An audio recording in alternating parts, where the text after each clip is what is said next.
Back on our grind. It's another morning for R&B time. Russ, Blake, a podcast. I hope you wake. Yo, welcome back to R&B podcast with Russ and Blake. Thank you very much for joining us this morning. Thank God for giving us this opportunity. You know what it is. Yeah. Thank God for giving us another opportunity. We up in the early morning crew once again. Very blessed, very excited to be able to talk to you guys and keep documenting our growth, man. Like, this journey has been so special to me because of my own self-education, to be honest. I really like being able to hear myself speak and figure out thoughts that I'm trying to work out within my own life. I never really expected this process to be that for me. And it's just been a great little side tool to my own studies, and then makes me feel really good when I get feedback from y'all. I'm getting hit up by people I didn't even expect that want to elaborate more on a topic that we touched on, and it's just a beautiful process how a community can spark interest in topics and help each other learn more. Yeah, 100%. I can relate to everything you just said. And I hope that we're inspiring people to want to further their education as well, because we're having a lot of fun in exploring some of these topics. And it certainly benefited us in our personal lives. And we think that you all can do the same.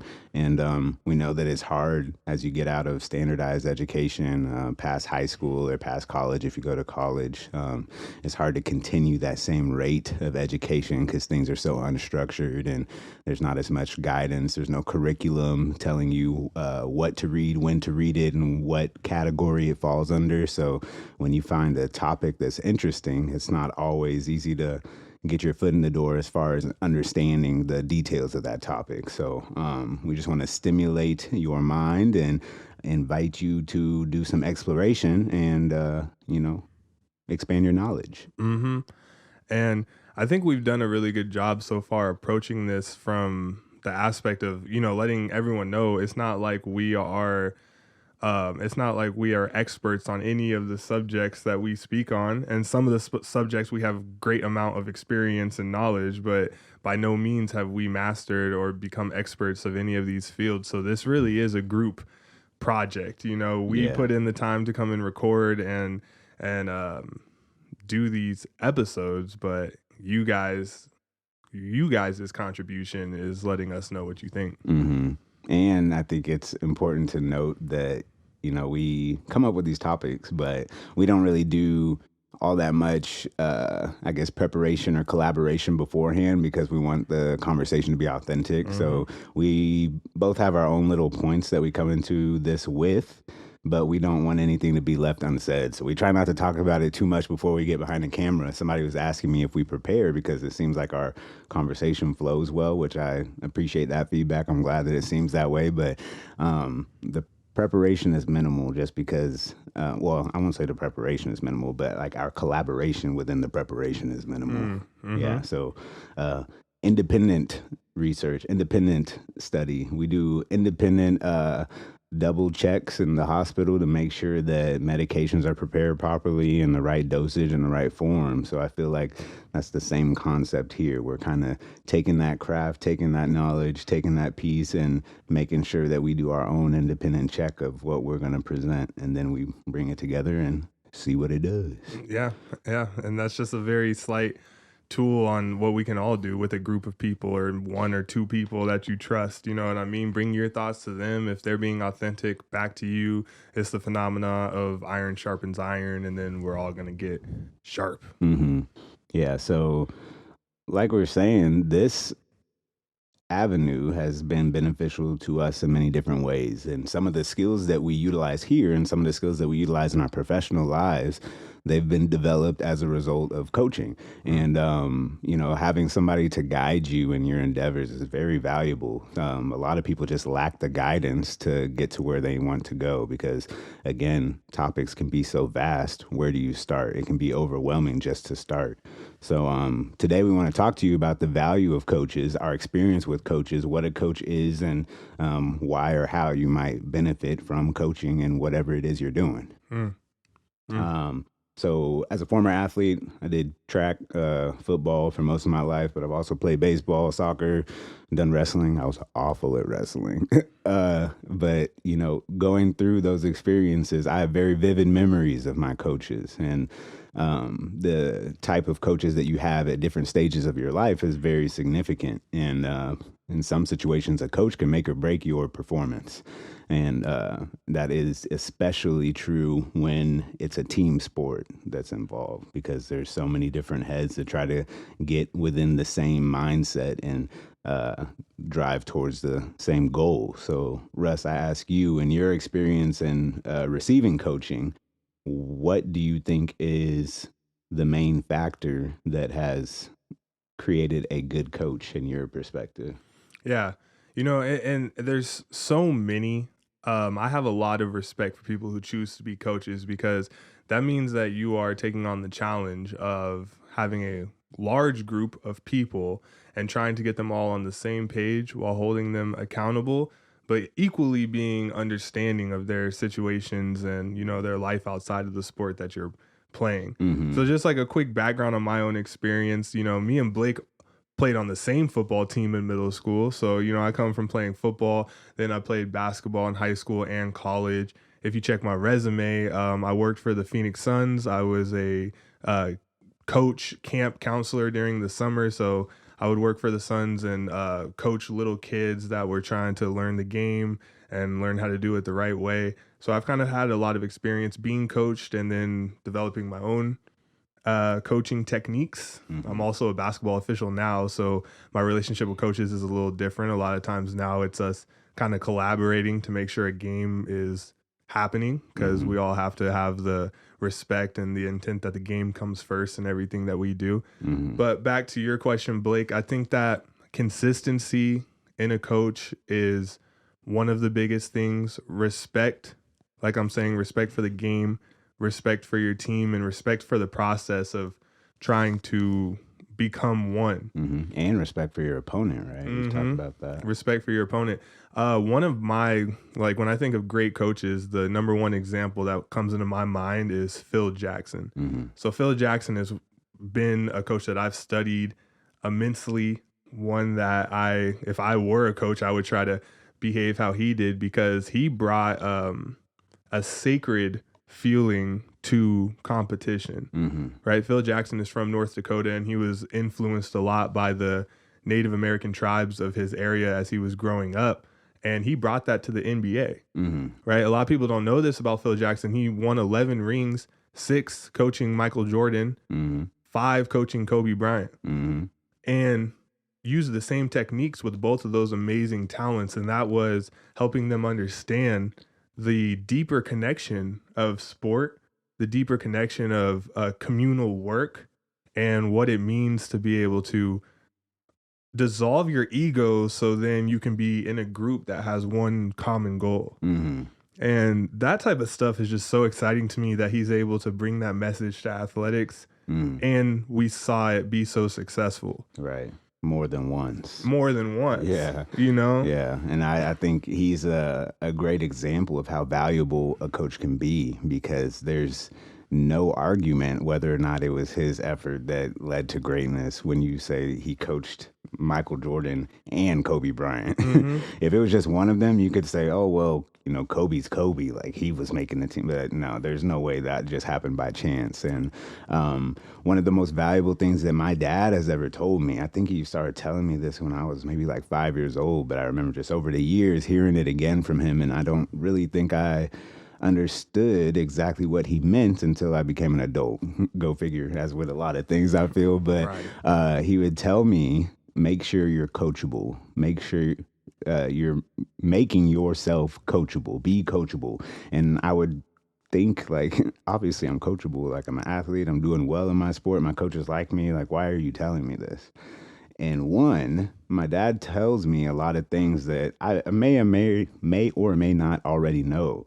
And he would tell me it's my responsibility to still tell you these things, even if you might know it. And I didn't Mm, understand that either. But yeah. you make sure every stone is left unturned, or don't let any stone go unturned, I'm trying to say. And he's trying to cover all the bases. And, we learn things at different stages from different people, but a good coach is going to make sure that you've covered all of those bases and not have to backtrack once you get to where you're going.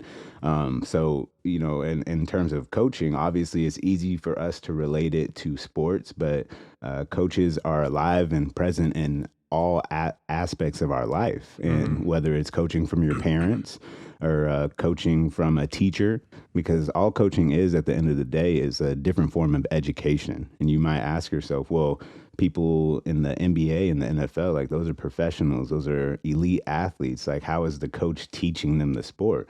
And they might not necessarily be teaching them the sport, but they're teaching them how to use their skills in the most efficient manner with other highly skilled people. Mm-hmm. And the individual might be able to make themselves perform to a certain level, but to perform at that level and enhance the people around you, that takes a lot of craft, that takes direction, and that takes trust within the person that is directing you, because those are extremely confident individuals, right? Yeah. So it's not easy to quote unquote gain control over them and direct them, Mm-hmm. because sometimes there's a lot of ego involved and there's a lot of pride. But when a coach can establish that respect and that trust as a baseline, it's a lot easier for them to eventually get to the goal of winning games and championships, or again, outside of the sports world, getting your accolades or your credentials or whatever success it is that you're trying to reach. Yeah, and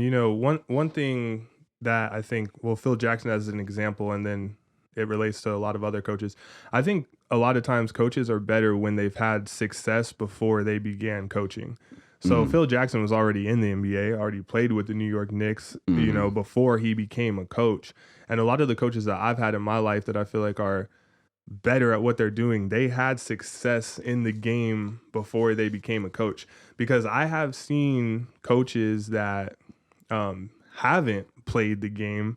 They approached it from almost like a study level, like, okay, I'm going to go in with the intent of being a coach, but they don't have never felt that success on the court or on the field. And mm-hmm, that makes it kind of weird, because I think the normal proclivity of a human being is going to be the first sign of success you have, you're going to want to take credit for it. mm-hmm, And I think that if you're coaching and your team starts to do well and you start to have that feed your ego and you're like, wow, like all this effort I'm doing is making us great, then it is a recipe for not getting to your best place. mm, I think it's the best when a coach is able to just be in the background, like all of our success and all of the admiration needs to go to my players, mm, because they're the ones who are starting to experience what doing better feels like. And when you're getting results from being disciplined and intentional, they should be the ones to feel it. mm-hmm, It's your job to just be in the background studying the system and mm-hmm, trying to help them figure out how to be a better cog within your system. mm-hmm, But if you're going to take the role of coaching or leading a group, I think that you need to have practice removing any of your apathy or your ego from that process. mm. So what do you think about the coaches that have been relatively successful that weren't necessarily great at the sport that they're coaching? Because that happens a lot too. Some people get into coaching without having that background of success or being good at that sport, but they have the knowledge of the sport and they have the leadership qualities. What do you think about that? Yeah, I mean, a lot of times the coaches that were ex players, like they were not always the best player on their team. And the reason for that is because they were able to watch more. Mm-hmm. A lot of these people that you see that are ex players, it's like they were more in an observer position when they were playing. Yeah. So your question to me is like the successful coaches that never played. Mm-hmm. I'm trying to think of like who they would be, you Yeah, know? yeah. I There's can't not even many think to of any think of as I'm off the like top trying of to, your head. yeah, I'm trying to I think. can I'm like, think. Well, you're thinking of basketball. I think it's more yeah. common in football. Because I saw the video of like Andy Reid, like playing football when he was in sixth grade and stuff Yeah, and all these types of things. but did he play college I do ball? not know. I can't be sure Mm-mm. on that. I'll have to look. But we're getting into an age where now we're having female coaches too. So Mm, that's kind of where my mind mhm. goes, where somebody not necessarily having the background or having the experience, because there's really only so far a female can go in football, for example, right? But we do have female referees, Yeah. female coaches, female everything staff, other than the actual like NFL football player. For sure. And I've been inspired by female coaches and officials definitely in my career. And I feel that I think that if you have those leadership qualities and you're very competent and confident, because in that world, you know, you're going to have to be so sure about your decision making. And if you're Mm, wavering in any way, you're going to get attacked, because that's very primal when it comes to like sports and that type of environment. yeah. So I do think like for a female or for someone who hasn't actually maybe been in the trenches playing the game, if you maximize those other things, your communication skills, your emotional intelligence, being able to understand, you know, when your players are having like outside of the game, outside influences that are affecting them, Mm-hmm. being able to relate to that and give them Mm, avenues back to their greatness. Because this is one thing, like especially college coaches coaching young men, high school coaches, mm, even professional coaches, it's like you're going to always have to reorient your players back to the purpose of their sport or their activity. right. And we're driven through history to be like warriors, to be in a group and fight. So we already have that within us, but it's the coach's job to align that with what our purpose is. Right. You know what I'm saying? Mm-hmm. It's Mm-hmm. like a lot of people just have this inner desire to join a group and fight or battle, Mm-hmm. and we love it. Yeah. But when we miss the details of how we can execute to win, it's frustrating. Yeah. That's how you get frustrated playing your sport. And I think a coach's job is to make you aware of the details and the nuances that come in a game. Because, dude, when you get to a higher level, execution is the only thing that separates you. Mm-hmm. If you really play the game and get to a high enough level, you're going to see everybody's really good. It comes down to who executes. And that's why the greatest players, you don't see them crying at the end of the first game they lost of the season, right? Mm-hmm. That game's so insignificant to the rest of the season. Like, yeah, you're not going to have your perfect record, but that really doesn't benefit you in terms of winning a championship.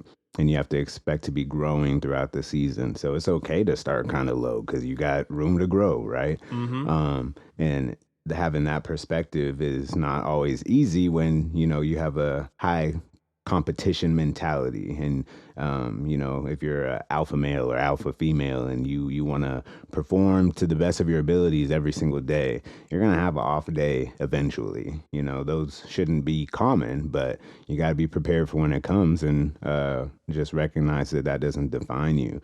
And I love that you said the importance of having confidence and competence when you're talking about a female coach, because Mm-hmm. that's something that me personally, I pray to God literally verbatim for confidence and competence when I'm going into my work at the hospital.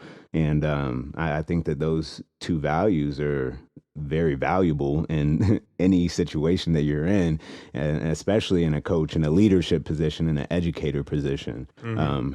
Because you need to understand the knowledge that you're given and you're presenting competence, and you also need to be confident in your presentation so that people will respect you and you'll be able to connect with them. And I think that that's what some people lack when they're trying to be a leader, Mm-hmm. being confident in what they're presenting. And I've seen newer nurses that are extremely intelligent, so friendly, and they're great at their job, but they don't feel like they're doing a good job, right? Mm-hmm. And that can be attributed, sometimes to leadership within the hospital, or even just the healthcare system as a whole, and how the processes are set. But one thing that I do in being a leader of young nurses is explaining to them, like, this is something that you're going to have to get used to. It's not having someone there to verify that you're doing a good job, not having someone over your shoulder watching what you're doing, because that's what we get used to in nursing school. And then when you're out on your own, it's solo on a lot of the stuff that you do. So you have to have that positive reinforcement and believe in yourself. Yeah. And, fortunately, if someone is struggling to develop those qualities, which it can be difficult to do in such a high stress environment, my hospital, they offer nurse mentors. So, a different type of coaching is mentorship. Sure. And I think that that's very common and useful in the professional world, regardless of what it is that you do. Having a mentor and having some level of guidance as you try to, excel and basically increase your value, build your resume is very valuable. Having that assistance from someone that's already walked that similar path. Man, that's such a great point that you bring up, because like you're saying, you don't get kudos from people if you're really the coach. You have to have an internal feedback system. And I believe that that's developed from your studies. As a coach, you have to be very studious because you're not putting in the physical suicide. You're not putting in the physical drills, but your contribution comes from your study, your study of your own system and team and the study of the system and team that you're going to be facing, right? As an official sometimes, because I've been around basketball my whole life, so I've worked with so many different levels of coaches, from like high school coaches, young kid coaches, to college coaches, and people who are professional. And the thing that I see is the attention to the system that's being run against their team, right? So sometimes if I'm working like with a coach who's not as aware and you can tell hasn't done the studies, I'll see a play develop like 3 times in a row that his team can't defend. And just from me watching it a few times, I'm like, oh, well, this is how they're about to execute it. And this is what you could do if you wanted to stop it, but they don't see it. Right. And it's funny because I think like, well, if you put in the work to film study, if you put in the work of doing what the studies matter as your coach, you would have already identified this set or this execution that's happening. And that's where, as a coach, you got to be real with yourself. You can't just develop the right drills and be like, well, I'm a great coach because I know how to develop an in and out crossover. Like, no, you need to be able to recognize systems and trends in systems and quickly identify it. Right. You know what I'm saying? Because I've also worked with coaches that I super respect. They see one variation in a play and they're like, everyone come over here. Like, I need to tell you guys right now that there's now a difference in our approach because I just witnessed something that's outside of what we practice. I love that. I love that. But the opposite side, I get kind of frustrated when I see a coach that isn't implementing that into a team and is only trying to celebrate a hype basket or celebrate with the kids like they're trying to make their own TikTok or something. I'm like, what is this? That's not it. Yeah, it's a distraction. That's what it is. And yeah, it takes the balance between the two, right? I've played for coaches that just whole time you can be up by 50 points and they're not smiling, they're not congratulating anybody. And I've worked with coaches that, like you said, we're down 14 points and you're celebrating little silly stuff that doesn't even matter in the outcome of the game. So having that awareness is crucial, and being able to kind of project that same mentality to the people that you're coaching, and be there to support them and motivate them, but also keep them on track and be aware of what the opposition is doing, because the player or the individual, the professional even, that is trying to perform, they can't always take the time to analyze the opposition in the way that they would want to or need to. So that's where the coach comes into play. You player, you make sure that you're performing, and I'll make sure that the plan is appropriate, but you just got to come correct and do what it is you've been training to do. For sure. And I mean, I would say for 80 to 90% of teams, by the time it gets to that like last few games of your season, you are either bought into your coach's competence or everybody's like, we don't care what you have to say anymore. You know, like it gets to that point for some teams where you guys have been losing a whole season, and then in the last like week or two, nobody cares about what coach has to say because they don't have respect in him, or they don't have trust that he's competent enough to lead. But great teams, it's like all the way down to the championship. It's like, if coach makes a little variation here, I'm going to execute it because I believe in his studies. I believe in the work he's put in the same way he believes in the work I've put in. It's so reciprocal when it comes to a team and when it comes to being an effective coach. Yeah. And a lot of people neglect that just because the work is, what really matters, the attention to those details. And being a coach can be stressful because that's a lot Mm-hmm. of pressure to make sure that people perform. There's a lot of expectation for you to lead these people to success, or an individual to success, depending on what you're coaching in, whether it be a professional setting or even a personal, seeking a coach for whatever it is you're trying to do. That person has an expectation. I myself want to get results as you show me what to do and how to do it. So, the coach has to be understanding of what the person being coached expects of them to establish that mutual respect and that good relationship. Because sometimes someone can be seeking coaching and then the coach thinks that all these basic skills and the foundation of what it is you're trying to learn, because there's different levels of coaching. You talk about the crossover. Phil Jackson wasn't teaching Kobe how to do a crossover. That was Nope. not the level of coaching he's doing. Nah. And that's why it's so difficult as coaching younger people and what they do, trying to coach the foundational things and the basic skills along with the overall game and teach them the concept and the teamwork. That's a lot. And people don't Yeah. realize that. Like, oh, I'm going to go teach these 5-year-olds how to do whatever, X, Y, and Z. But there's so many factors that are involved in the child development, different stages of learning, different temperaments, and trying to control that when those kids don't have any control of those things themselves. It can be quite the task. For sure. And if you haven't mastered those skills within you, it's going to be almost impossible for you to try to lead 14 people down that path, and for a football team, 50 people down that path. And get exposed. You will get exposed so fast. And I've seen it happen more times than not. Yeah. I've had more coaches in my life that we didn't respect how they approached it than did. But I've also been blessed to see some immaculate, historic coaches in my life. And, to understand the difference between those two, is very necessary. Yeah. And then, so again, as far as we want to relate this to everybody, Yeah, not for just sure. sports. So, as far as a coach versus a mentor, some things that I saw online, it tried to differentiate by saying that a coach is a paid person that has more involvement rather than a mentor that's, a little more loose and is there as a resource that you can contact when it's necessary. You might meet up with occasionally, but not really on a daily or even a weekly basis like a coach would. But, I think that the two can be very synonymous and interrelated. You can be a coach and a mentor, or vice versa. So, labels are not all that important to me, hardly ever. And, a mentor, I believe, is a different relationship from a coach. I think it's a little more personal. And, whatever you're being mentored in, I think that should kind of overlap with different, I guess, areas or concepts or tasks, goals, rather than a coach being more direct in what is being, I guess, coached. Yeah, I totally understand that. And you have a mentor in your current professional life. So how do you feel that the mentorship has benefited you in your growth? Yeah. I feel like it's benefited me because it's my mentor has put me on to information that I otherwise would have been just oblivious to.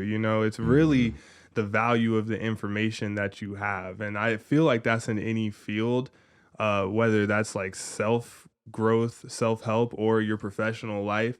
The information that you gain is what's going to get you to higher levels. So the biggest thing for me with my mentor is that he's able to observe me, see my individual talents, makeup, and my tendencies, and then give me the diamond level information and compare the two, and then find a balance to where I'm going to grow into my professional self with who I am. You know what I mean? And this is better than me going on Google, because if I look something up, they're not going to know me. So they don't know how Russ operates or my temperament or my, relationship styles, but my mentor does. Right. Watches me communicate with people, listens to me go over my own fears at the beginning and things that I need to overcome, and then, helps me develop a plan. But this is another thing with my mentor. He would not just contact me. or hit me up. That he made that very clear from the beginning. Like, I'm available to you, but I'm not reaching out to you. Right. You know what I mean? If you are really real about this, you will be reaching out to me. And that's one thing I learned by working with these like high level, like real professionals. Right. You know what I'm saying? And it's funny you say that because, yeah, you can take it down to the basic concept of working out, right? I can tell you to go do the pull up. I can tell you how many pull ups to do, but I can't do the pull up for you, right? So you have to put in the effort. And part of that effort is just being, I guess, ambitious and taking the initiative to contact someone. Yeah. Because, yeah, that resource is there waiting to help you. But if you just let the help sit there and you don't accept the help or you don't admit that you need the help, then it's never going to come help. I think that's one of the main differences between a coach and a mentor. Being a resource that's there that you have to really take advantage of rather than a coach being on top of you, kind of like a personal trainer. They're coaching someone to work out and they're kind of almost like a drill sergeant. They're there and they oftentimes they're texting you like, where are you at? Like, you should be here this time. And then while you're there, their attention's on you and they're kind of leading you step by step through things. Whereas a mentor is going to give you keys, give you concepts, give you ideas, and give you feedback, be an observer, be an assessor. And that's something that I take pride in as a nurse. I have to do very thorough assessments on people, physical, neurological, psychological. I have to really understand people down to a T, even as far as like what type of living situation they came from, where they're going in after they leave the hospital, things like that. And so being able to be very in depth with the assessment and the observation and have that level of empathy where you can understand why people are the way they are, why they're in the situation they're in, and possibly help them expose what it is they need to change to reach their goal or, you know, see the change that they're seeking. And, you know, for me, that's often a medical diagnosis. We're trying to change behavior. We're trying to change symptoms, but that takes the individual being active player in that process. And the coach or the mentor can't really make anything happen if the player doesn't want to feed into what it is that they're being instructed to do. Yeah. You know, Russell has a really great bar that says, are you incapable or are you just scared to ask for help? Yeah, I always felt that. Yeah, I think that is often the case. Being afraid to ask for help. You don't want people to know that you don't know. You don't want people to know that you're vulnerable or that you have a weak spot, you know. And we all have weak points, and that's really just us being afraid of judgment, being I guess insecure about our current situation. We all start at different points. We all have different resources at different times in our lives, and you know, I used to always think that, you know, why do people not have common sense? Like, why are these concepts not easy for people to understand? And then when you think about it, very few things can really be considered common sense. We learn different things at different times in our life from different people in different ways.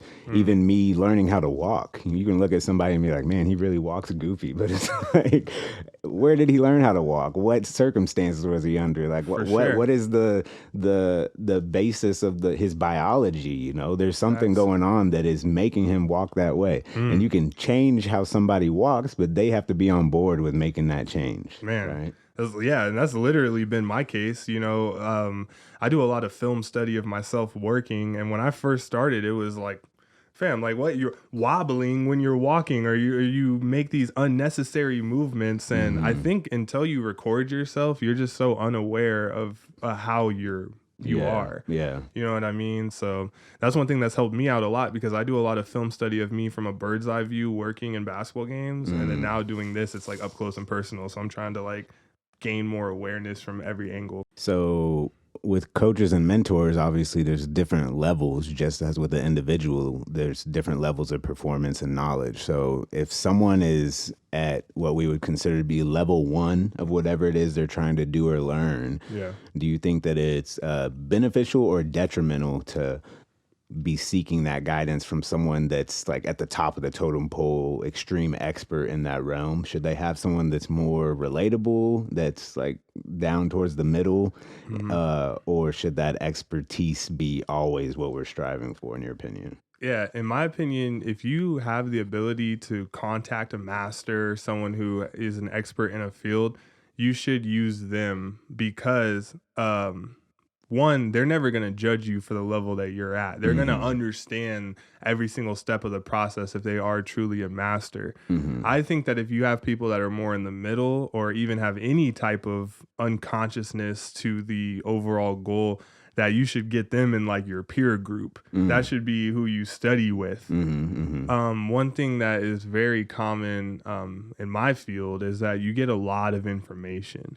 Like you get information from different officials, you get information from coaches, you might even be on social media and scroll past something that's talking about a rule-based explanation that could be wrong.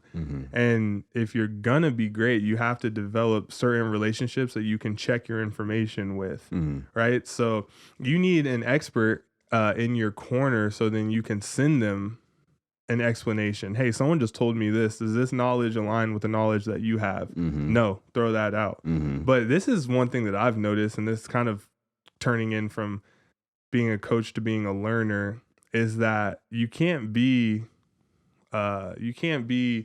like upset if somebody is trying to give you information. What I'll see a lot is that someone will get some information and they'll be like, oh, no, like that's wrong, or they told me to do it this way, and all these types of things, instead of just being like, okay, thanks, and then go fact check with your corner. Yes. You know what I'm saying? I feel like that's just one thing that separates a lot of people from being great and then being like, oh, they were a little ornery trying to combat what I was saying. Yeah, I can resonate with that.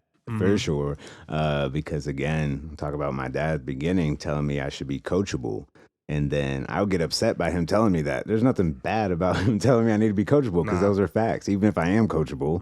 And exactly like what you said, when someone gives you information, you shouldn't be offended that they think you don't know that information, because that might not even be the case. They might just be making sure that you know that information. That doesn't mean that they're, I guess, like putting you down, or I guess disrespecting you, or I guess neglecting the fact that you are making an effort and that you have a basic knowledge of what it is that you're trying to expound upon. But that's the basis right there: being coachable, receiving information, being open to constructive criticism, wanting feedback, because you're going to get feedback. You have to be able to use that feedback. Some people don't want feedback because they feel like they're being judged, they're being criticized, and they get offended, they get emotional. But in your growth, you need to take that emotion piece out of it. You can grow emotionally. You can have emotional attachment to what you're doing.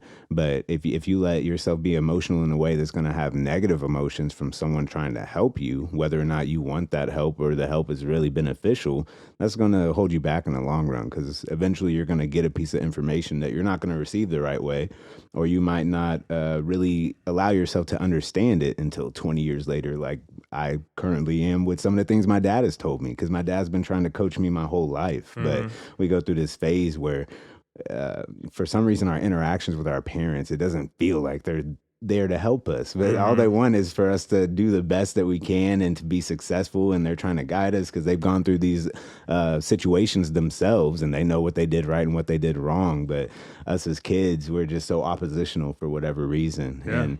And I'm grateful to be at the point I am now to realize all these coaches that have come across my path, and the little lessons that they've taught me, and the how impactful the small words, small conversations really are, if that person is listening and you're listening back, because people will see things in yourself that you don't recognize. And it's up to you whether or not you're going to respect or value their opinion and receive that and use it to your advantage, or you're just going to block it and ignore it. And you have to be able to sift through that information, because not everything that everybody says to you is going to be factual or relevant. But one person might say 10 things that are wrong and then say one thing that's right. And that one right thing might be really beneficial for you. Yeah. So you can't just shut people down at the very first interaction, just because they either A, might come at you a way that you don't really like, B, might say something at first that you feel like you already know or it's not beneficial, or, also being in a situation to where you think that the mentor or coach that's already been established is omniscient, all-knowing, and has all the answers for you, and nobody else can put their 2 cents into that piggy bank for you.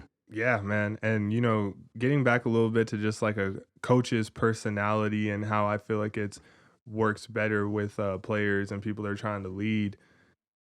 Have you ever like gone out to eat with a coach of yours, like gone out to dinner or something, and it's just Hmm. like y'all having a conversation? Oh, like one on Hmm. one? No.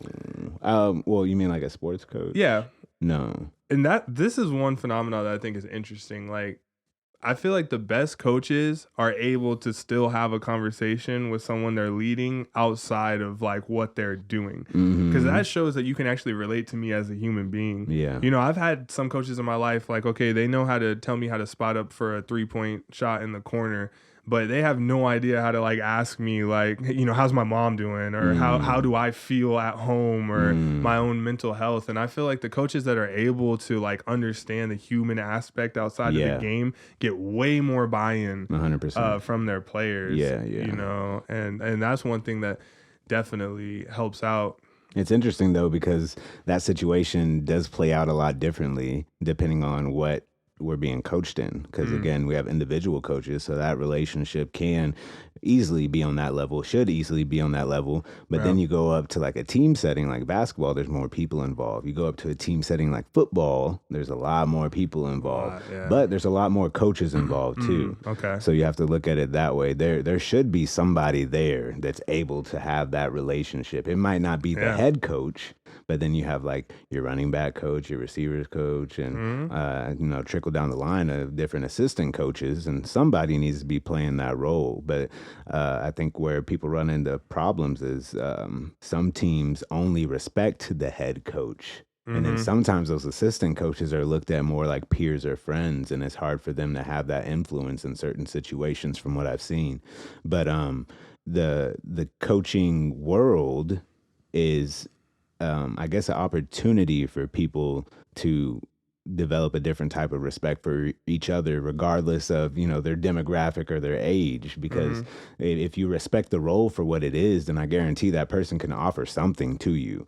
For And sure. having that personal connection, that piece is very valuable, like you said. And if that's the only role that this assistant coach has, that's still very valuable Yeah. because the other coaches might not have time for that, right? Definitely, yeah, and you're dealing with human beings, and if you don't treat them as such, like you're not gonna get the buy-in that you're looking for. And you already know, man. So many like coaches out here, they purchase all the books. They read Coach K. They read all these ways of how to lead, and 100 ways to be a leader, and all these other types of things. And it's cool because I see that they're trying to acquire information to become better, but it's like the people are right here in front of you. You know what I mean? Like if you truly have like emotional intelligence, then like you can just kind of like be with them, sit with them. Like if you pay attention, you'll see what they need Mm-hmm. and how they need to be led. Mm-hmm. But once again, that only comes if you have respect for the game and respect for the overall goal that you guys have. If Mm-hmm. you're only trying to create your own accolades and become the best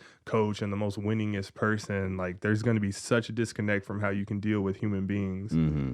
Which brings me to an interesting point. It's in the rule book in basketball that the coach is responsible for the behavior of the bench. So if anyone on the bench gets a technical foul, the head coach gets an indirect technical foul. Mm-hmm. And if you get 3 indirect technical fouls, you're ejected. Mm-hmm. So your player could be like, oh, F that. Like, I don't, F that. That was terrible. Technical foul to the bench. But the coach indirectly is now teed up.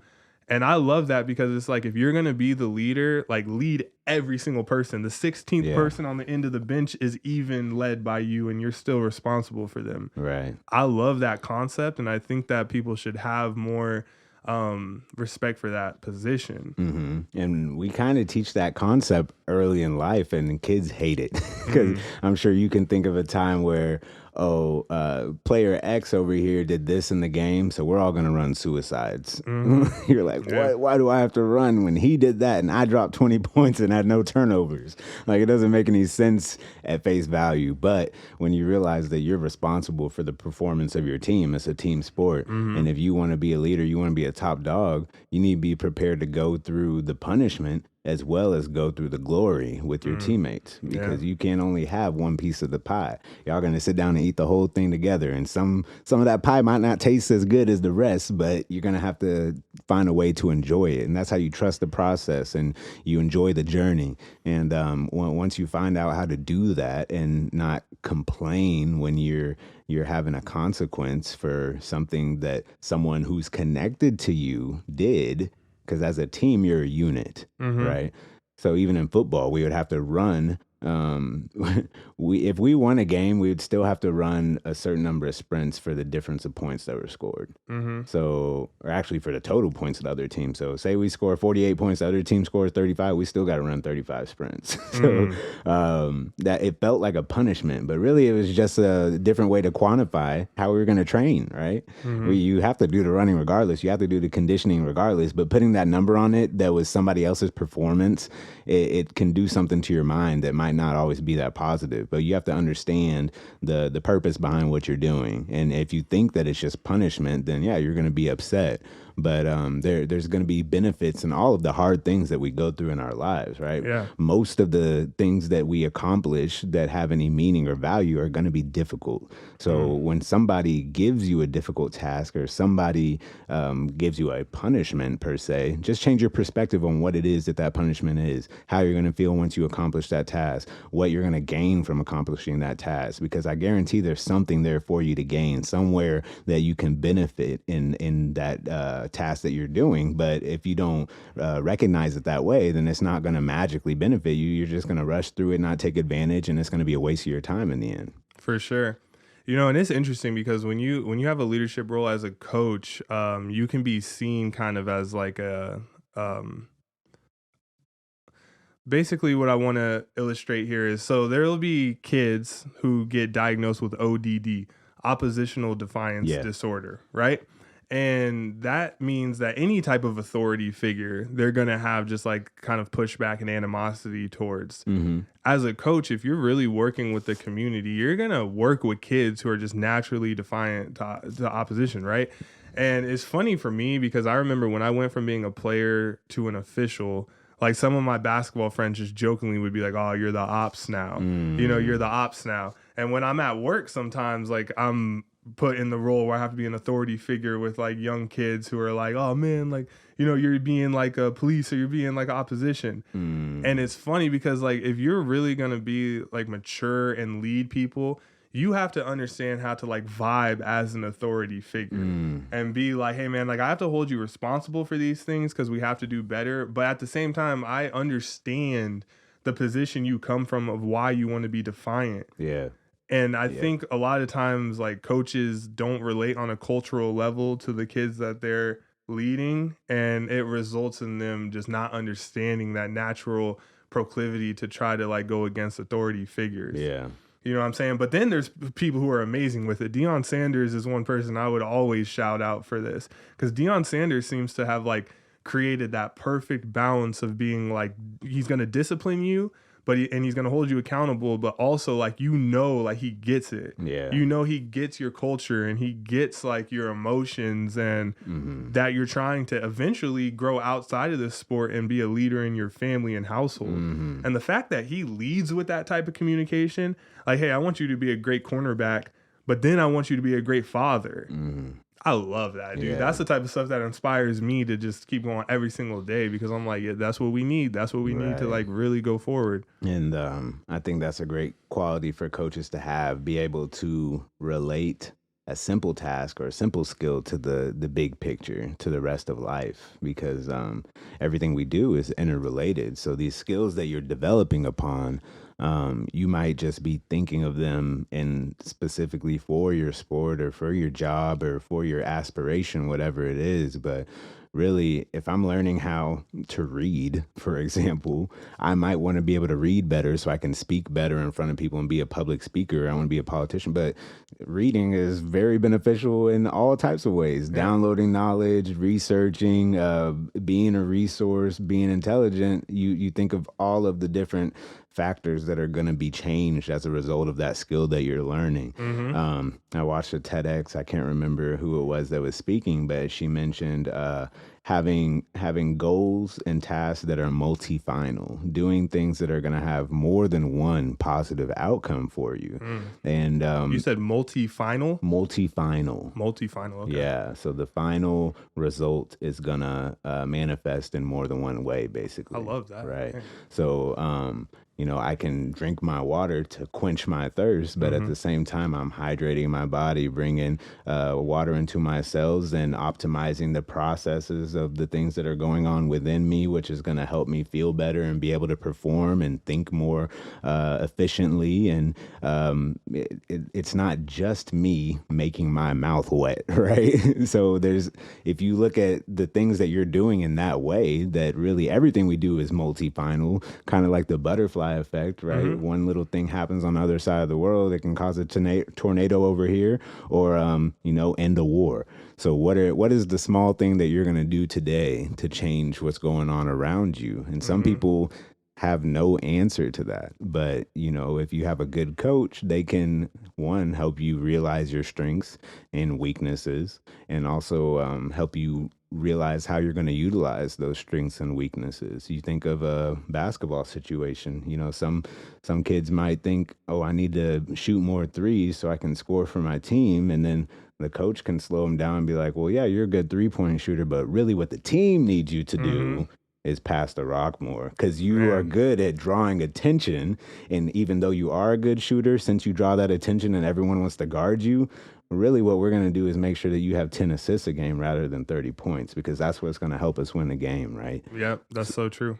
So having that awareness of your strengths, but also realizing that even your strengths are multifaceted. It might not be strong in the manner that you think it is. I might be able to lift a car, but that doesn't mean I'm going to go be a professional car lifter, right? Mm-hmm. I'm going to have to use that strength in a different way. So it's going to benefit me and ultimately benefit my team or my community. That's the idea that I have when I'm building upon myself and my own strengths and my own gifts and skills, is how am I going to apply these to my daily operation, and in turn make it a benefit for the people around me, because I know that this one skill is not going to only be beneficial for whatever single task that I want to complete at the end of it. I'm going to use that skill throughout the rest of my life and add it to my tool belt.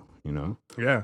Yeah. And like I remember maybe like 4 or 5 years ago, there was this really viral video going around because LeBron James was at his son Bronny James's basketball game. And Bronny, like towards the end of the game, has a shot to win, but he doesn't take it, and he makes a pass and that person swings it and they get a layup and they win the game. And afterwards, like Bronny is kind of hanging his head, and LeBron comes up to him and is like, "What? Like, great job." And he's like, "Nah, I didn't play well." And LeBron is like, "No, did you notice that like due to like your movement of the ball and you Mm-hmm. just having the awareness to swing the energy to the other side of the court, that you guys put yourself in the best position to win?" Mm-hmm. He's like, "That's a high IQ basketball play. Like, you just did the best thing for your team." Mm-hmm. We as young people always have to be reminded that like our individual ego has to dissolve if we want to be great. Mm-hmm. And a lot of us don't learn the lesson, but like the people who are great, they learn it early. And that's why I started this shouting out Phil Jackson, because he took that to a whole nother level. Mm-hmm. Right? He was having the 96 Chicago Bulls, arguably one of the best teams ever, doing yoga in a circle before games. So not only meditating to the arena and the sounds of the silence in the arena, but sitting in a circle intentionally, because this is what he learned from the Native American tribes, that circles are like universal shapes of healing. If you are having to deal with people, if you need to reconcile, it's always suggested that you sit in a circle if you're doing reconciliation, or if you're trying to like create a group. And it's the strongest shape. Exactly. The circle yeah. is the strongest shape. So he would do that. And then on away trips, he would assign them book projects.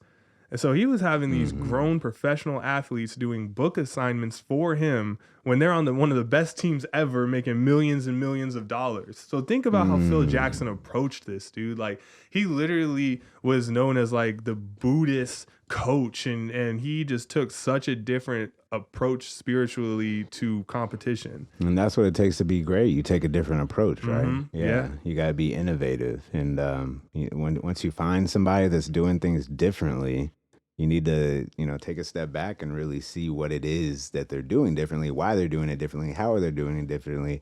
And a lot of times that little observation can be extremely beneficial because it Mm-hmm. takes doing things differently to be great.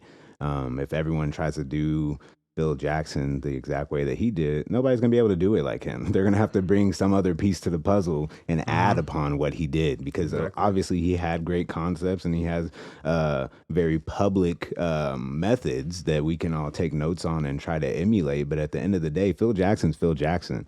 And at the end of the day, you are you and I'm me. But we have equal capability and equal potential, and it's just a matter of how we're going to tap into that. And a lot of times it does just rely upon the guidance that you seek and how you take advantage of said guidance. Mm-hmm. And again, we have different coaches for different things.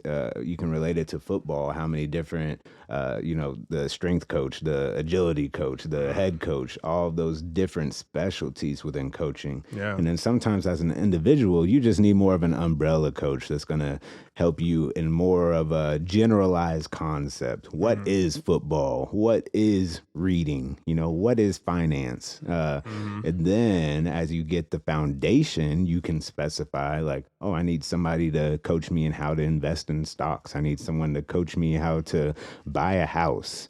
Those coaches are going to present themselves in a lot of different ways. Mm-hmm. So, I have a realtor. I also have a mortgage loaner, and I know more than one mortgage loaner. I know more than one realtor. I talk Mm-hmm. to all of them and I get each of their opinions and I see what the market is in my own research. And then I take that back home and make my own decision with all the information that I gathered. Mm-hmm. And, there's so many free resources out there. And I guess, not not as structured of a coaching style, but you can get people to coach you for very short periods of time, and you can gather a lot of information from those brief periods of coaching that people are willing to offer. Yeah, for sure. And, I already kind of hear some of the pushback because, like, I'll work with some students who are pretty pessimistic on the fact that they could actually, like, expand in this world. And they want to give me every reason why what I'm saying is not Mm-hmm. true and how things are going to be gloomy and dark forever. And it's interesting because at first I was going to ask you, like, well, what if you don't know any experts or you don't know any coaches? And then I automatically thought, like, that's why you have to put in the effort and just go to the place, right? Mm-hmm. Because if you wanted to become a great anything, but you didn't know where to start, you just have to go to where people are doing that. Right. Right? Because Mm-hmm. you're going to meet someone. And then this is where, in my opinion, this is where like the divine hand comes in because who you need to meet is going to come into your life. Mm-hmm. And they're going to bring information. And then you're going to get the right friend paired with the right information. And your path is going to open up. Mm-hmm. And this is why early on in this podcast, like in one of the first episodes, I was saying, like, my only thing I really have to do is go outside. Yeah. Because it's true. If I have an intent to grow, then I just have to go to the place. Another thing this makes me think of is that osmosis is a true phenomenon, Mm-hmm. right? And this is one thing I had to learn is that if you get around people who are professional and who are doing better, that osmosis process is going to work within you. Mm-hmm. Their qualities that have made them great, you're going to absorb. Mm-hmm. And now they're going to become like you. And then once you're starting to master this information, I believe your truest goal is going to be to give it to someone else. I'm already trying to figure out, since this season just ended, I'm already trying to plan who's going to come learn with us this summer. I'm hitting up young officials like, yo, I'm going to take pay cuts just so we can work together and learn. Mm-hmm. Because now I see as I'm growing in this field, I need to reach down and give it to other people. Mm-hmm. And that's how we all get better, keep purpose in our life, and to be honest, get to the bag. Like we don't have to lie. That's part of what we're doing as well. But Yeah. we're making it part of our overall purpose and journey. Right. And I love these science analogies. Don't get me started there because I thought of, somebody's heating up. You see somebody they're like, dang, he's heating up. Like he's really moving. Like he got all these things going for him. So the closer you get to that person that's heating up, you're gonna get warm too. Like you start heating up, you're taking notes, and then that's convection, being within Mm, proximity to get some of that heat. And uh, some people do that in a negative manner, and they're gonna get pushback from that person that's heating up because you're like, you're trying to be a groupie or whatever. mm, Like you're mm-hmm. not adding to what I'm doing. You're just trying to feed off of it, right? Yeah. So that's why it's beneficial to build your strong circle and then build up those people around you. Because then once those people are successful, it doesn't look like all of a sudden you're trying to hop in with them. Like y'all been growing together. You've been doing this together, right? Mm-hmm. And then the closer you get, all of a sudden now you're touching. That's conduction. And conduction is a lot stronger at increasing heat energy than convection. Yeah. So the tighter your circle is, the stronger you are, and that strong structure of the circle. But also, the hotter y'all gonna be, and the quicker you're gonna heat up together, right? Man, that's such a great point. And like as you're telling me this, it's like you also have to know your individual talents that heat is going to bring up, right? Mm. So I can imagine like being around Kobe Bryant when he was scoring 81 points against Mhm. Toronto. Now, you might not have the skill to score 81 points, but the fact that his energy is so hot, and if you were able to sit next to him and absorb that, you have to know, what are you going to do with that energy? Mhm. I feel like if you're an author, being around Kobe when he was scoring 81, like literally within feet of him, could have inspired you enough to go write a book that night. Mhm. Or if you are a musician, you probably had the inspiration to go make your greatest song after feeling Kobe's 81-point energy. You Mhm. know what I'm saying? So it's very important to know your individual talents. So then when the energy is given to you, you know what you're going to create with it. Yeah. You know what I'm saying? And don't be water in the frying pan, right? Mm, Somebody's heating up over there, and you're trying to mix in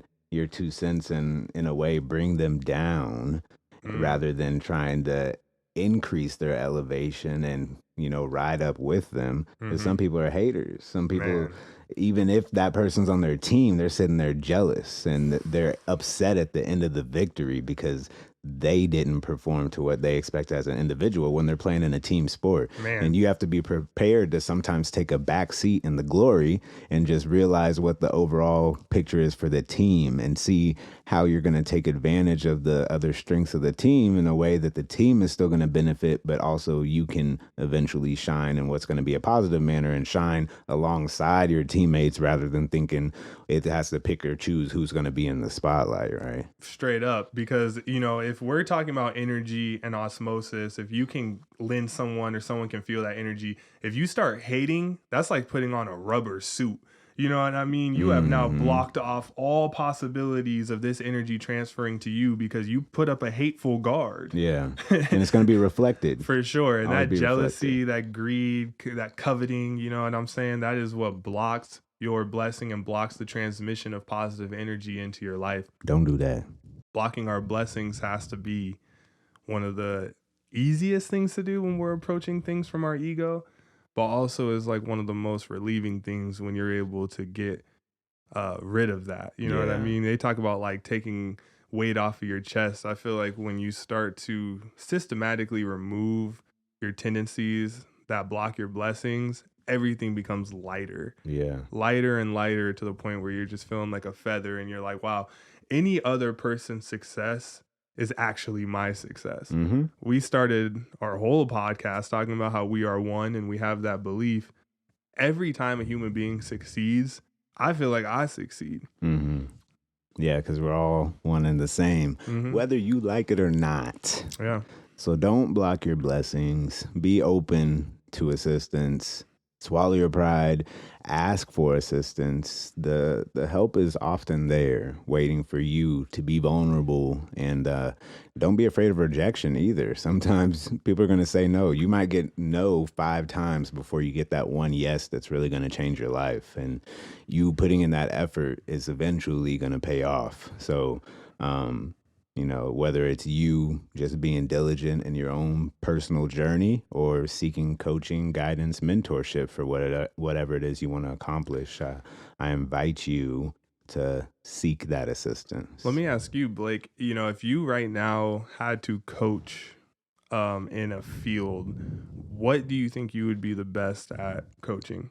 I feel like I do mindset coaching with a lot of people in Mm, a unorthodox manner. Okay. Uh, People reach out to me often about medical issues or um, sometimes even psychological issues. Nothing like too intense because I'm like, whoa, whoa, whoa, you need to see a professional. Right. But as a nurse, people ask me a lot of questions, and I like educating and I like being a coach. So a lot of the problems that people face are a result of an improper mindset, bad routines, and lack of self love. So when you let people realize that they deserve things, they approach those things a lot differently, and it's not a deserving in a way that it should be given to you, but rather deserve as in you are capable and you should go do this because the only thing that's holding you back is you. And Hmm. sometimes people hearing that can really just I guess light up a light bulb, and they can make a lot of very significant changes in their life. I think that mindset training is beneficial in any realm, whether you're playing a sport or it's in your professional journey. My wife has been improving her public speaking and her presentation skills. And a lot of Mm. that came from her being confident in herself and being confident in front of other people and, not being hesitant in how she's going to speak. And Yeah. a lot of that comes with repetition, but at the end of the day, it's all related to mindset. So that would be, my pride and joy if I was able to just coach people in mindset, how to be kind, how to be confident, and all the basic positive emotions and habits that will allow someone to at least be content with their actions. Even if they don't reach their goals, they're going to still respect the progress that they've made, and the I guess end goal of that would be to make sure that they do actually reach the goal. But there's so much more that we need to be aware of and be appreciative of along the way before we can even reach a goal. Yeah. Do you feel like, because since if you've taken the approach where you can make those decisions and it's happened for years now, have you ever felt like you led someone astray or like you gave them the wrong, information and you saw it like be negative in their life and you felt bad about it? Has that happened to you yet or at all? That's a good Mhm. question.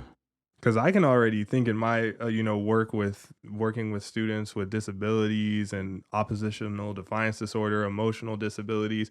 I've definitely had a couple moments where I thought like, oh, this reward is the right way to go here, and it ended up being detrimental, like for that day or for Mm, that period of time. And then I hmm. had to go home, and I felt terrible because I was like, dang, like I thought that that would have been the right thing to do, and it ended up being Yeah. the wrong thing to do, and it affected this person I was working with. Yeah. And even though they might not even see it like this, I'm trying to be so great in my, help and mentorship that I feel bad. So you're basically saying you gave them a piece of information that you thought they were going to do something with, but they made a bad decision as a result, or Yes, and when I remember like the first month I started working, I was working as a behavior tech, and I right? was in a classroom like with these students working, one on one with them all day long in the classroom setting. Mm, And there was a student, and like I'm saying, I had just started working there, so I was more like on my cool vibes, like just trying to figure things out. And there was a student that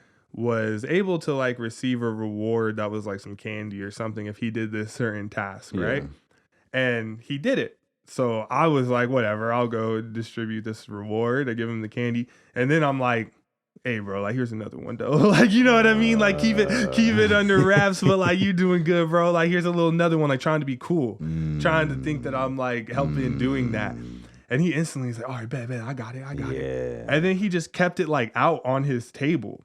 Right. So then his teacher walks around and she like notices he has two.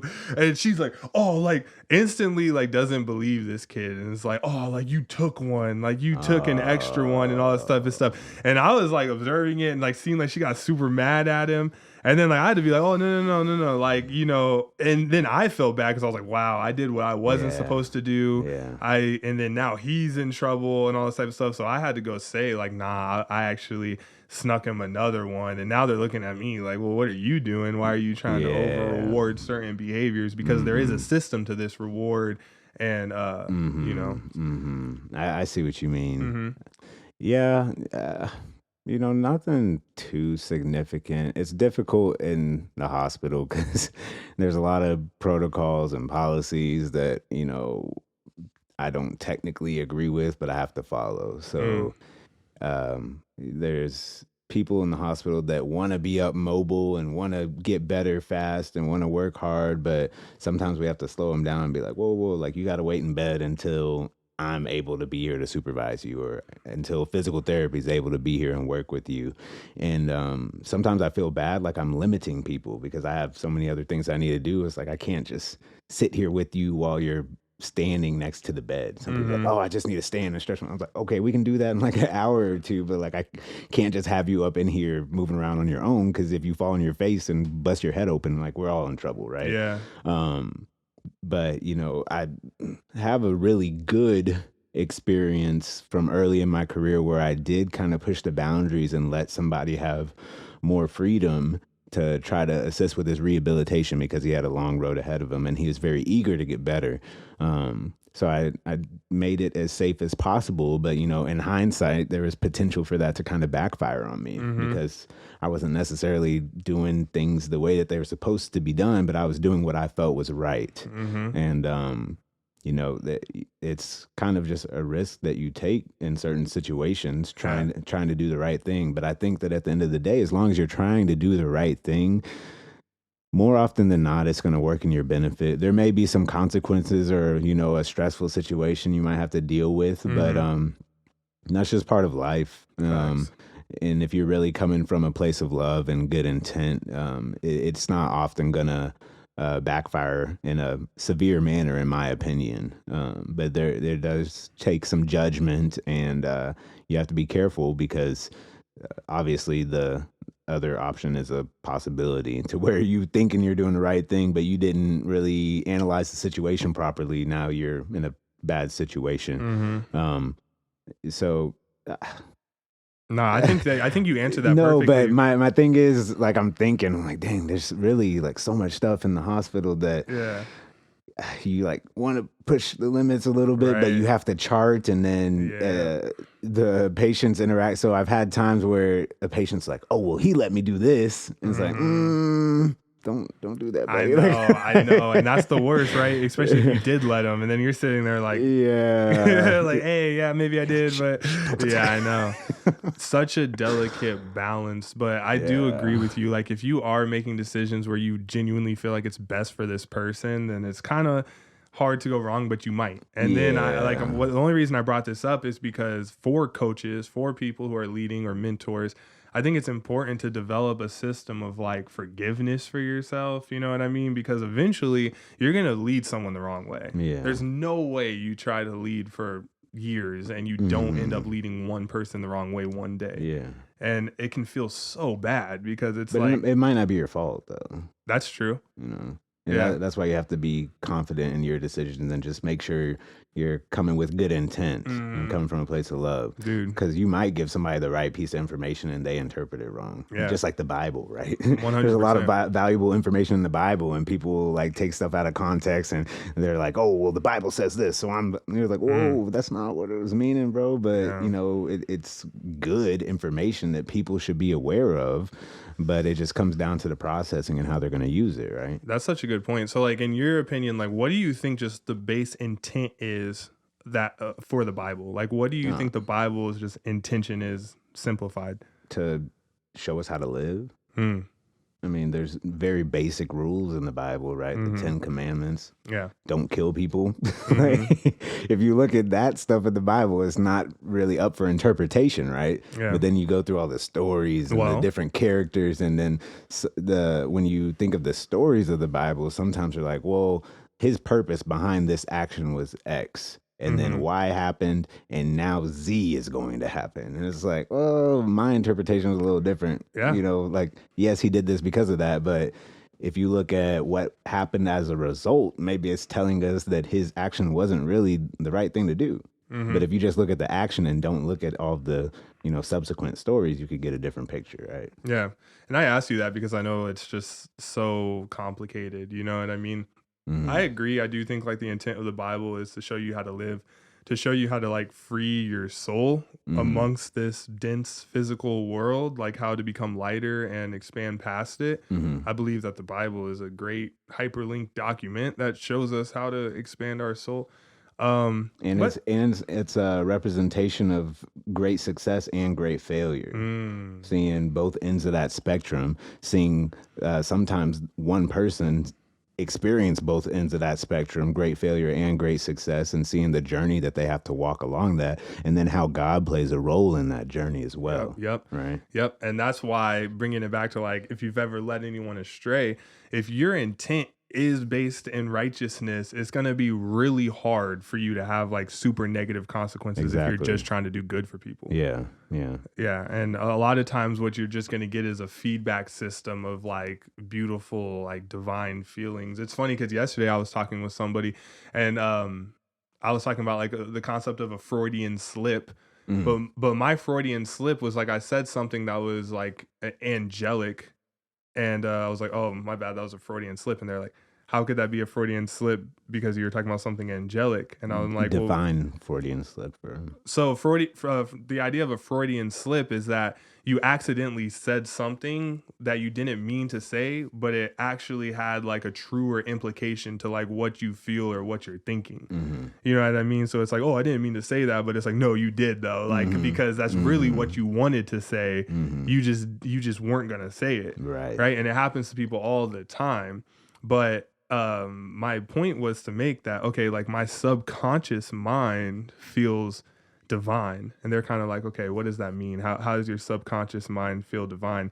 And I'm like, well, like when I'm just chilling, sometimes I just get like little messages that are calming ideas, like peaceful thoughts about like connected to everything and about like, you know, I don't have to be so critical of myself because like this is a journey I'm guided on.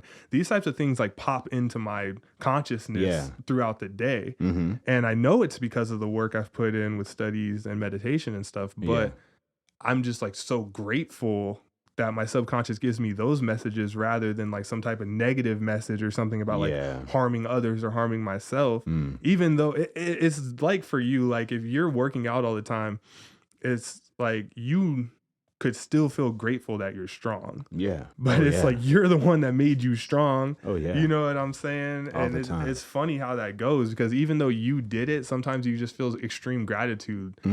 Now, that gratitude is important because that's how you continue to get better. And that's how you're happy with yourself. If you're not gracious of what you've accomplished, then it's not going to have any meaning and you're not going to care as much. So what again was the Freudian slip that you made? Well, it was actually in a text conversation. And what it was is that I put like these laughing emojis and then I put like the little angel emoji with the halo. And we were talking about subconscious. And then I'm like, oh, Freudian slip. And then they were like, how can that be a Freudian slip if you're talking about your subconscious? And I'm like, well, my subconscious is angelic and divine. So I understand it was a text. I know normally Freudian slips is like in that's speech. What I was thinking so like I know like it's normally a speech phenomenon. But I mean, in 2023, I do see how texts can have Freudian slips, and because people are so quick to respond, and we like our text to feel like a natural conversation. So people don't often sit and really think about what it is they're typing out, and you know they'll have grammatical errors and all types of stuff. Exactly. It's not that serious. It's just like me and you just talking, sitting next to each other. And I think that's something that's hard for like baby boomers, older generation, to understand as far as text. Because if we text somebody that's older, we don't have that. We don't hear the voice behind it. But then if you send me a text, I kind of hear it in your voice, and it's not as robotic as if I'm reading out of a book or reading an article.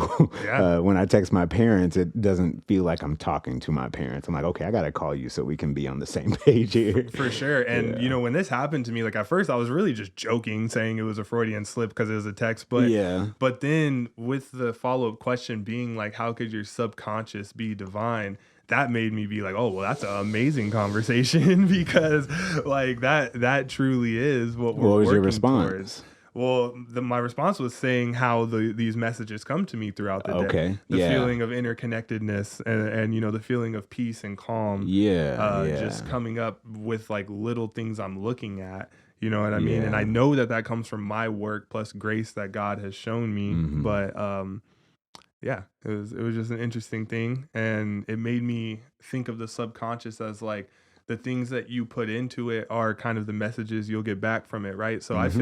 Mm-hmm. I feel like if you watch like Game of Thrones for 14 hours a day and you did that for years, then like when you're outside chilling, you might get more like violent messages, right? Mm-hmm. Because you're watching violence. Or Yeah. if you watch World Star fights all the time, like if you're out in public, you might get more messages of like, oh, this could become conflict. But if you're like meditating or reading or tuning into like more divine information, then when you're out in the world, you might get more divine Yeah. messages. Yeah. You know what I'm saying? Because you're 100%. truly tuning your brain all the time. Yeah, and it's all about what you feed yourself, right? We Mm-hmm. talk about feeding your mind, what you're going to put into it is exactly what you're going to get out. Mm-hmm. And I think that this will go down in history as Russ being the first person that ever referred to Game of Thrones and World Star in the same sentence. Yes, and I think that's why we're gonna be great, is because we're able to make those Yeah. types of connections. Yeah, 100%. Yes, sir. That's funny. Yeah, All right, y'all. I think sure. it's time for us to wrap this thing up. You know what it is. R&B, Russ and Blake. Thank you for listening. Like, subscribe, share, all that. If you got one little thing out of today, I want you to share it with one person. Simple as that. Because what we want to do here is optimize blessings. We want to, provoke thought. We want to increase the awareness of our community. And if you ride with that, go ahead and spread the love. Because we love you. It's one love. And we'll see you next week. Peace.